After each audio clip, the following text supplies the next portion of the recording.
Ново 20-годишно истражување објавено во списанието Communications Medicine укажува дека времето на појадокот има значајно влијание врз здравието и долговечноста.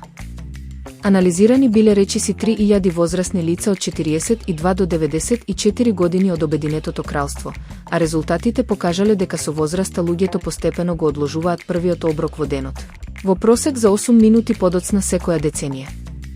Најважниот наод, секој час доцнење на појадокот го зголемува ризикот од смртност за 8 до 11%, пренесува Health.com.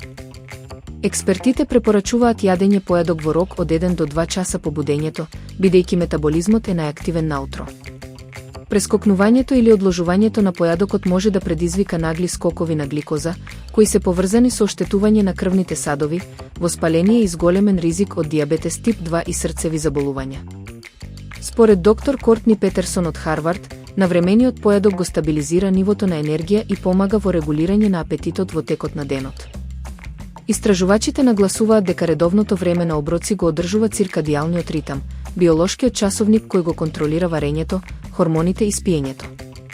Здравиот начин на живот не се однесува само на тоа што јадете, туку и кога јадете, вели доктор Нейт Вуд од Универзитетот Јейл. Според него, јадењето појадок и вечера порано може да го намали прејадувањето навечер и да го подобри квалитетот на сонот. Малите секојдневни навики, како појадок во вистинско време, можат да имаат големо влијание врз здравието и долговечноста.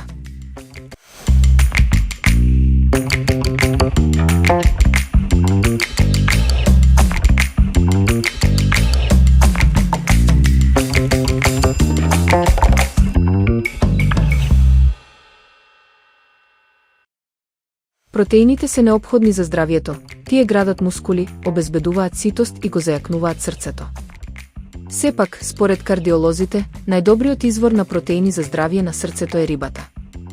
Медитеранската исхрана е една од најдобрите за кардиоваскуларното здравие бидејќи вклучува протеини од морски извори богати со омега-3 масни киселини и со малку заситени масти, објаснува доктор Мери Грин. Омега-3 мастите го намалуваат холестеролот, имаат антиинфламаторни својства и придонесуваат за обновување на срцевиот мускул.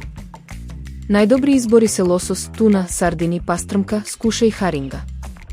За да се искористат сите придобивки, рибата треба правилно да се складира.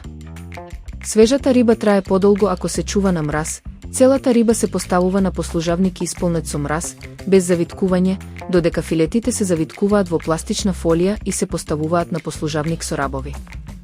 За печена риба, најсоодветни се херметички затворени стаклени садови, кои спречуваат раст на бактерии и ширење мириси во фрижидерот. Доколку се замрзнува, рибата треба да биде вакуумски затворена за да се избегне контакт со воздух, а филетите е најдобро да се користат во рок од 8 месеци. Етикетирањето со датум помага во следење на свежината и спречување расипување. Со правилно складирање и редовна консумација, рибата не само што е одличен извор на протеини, туку може да биде и клучен сојузник за здраво и силно срце.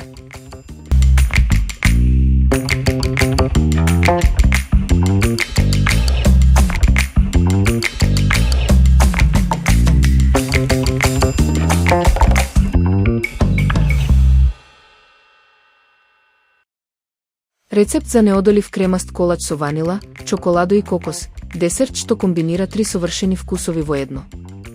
Овој колач се состои од богата чоколадна подлога, сочен кокосов слој и свиленкаст ванила крем, што му дава луксузна текстура и изглед како од професионална сладкарница. Подготовката е едноставна, но бара малку трпение и внимателност. Најпрво се пече чоколадната основа од растопено чоколадо, путер и јајца. Потоа се додава слојот кокосово брашно и кондензирано млеко, кој му дава сочност и арома, а на крај се нанесува крем од ванила и сладка павлака што ја заокружува комбинацијата на вкусови. Колачот се лади неколку часа во фрижидер за да ја добие препознатливата кремаста структура.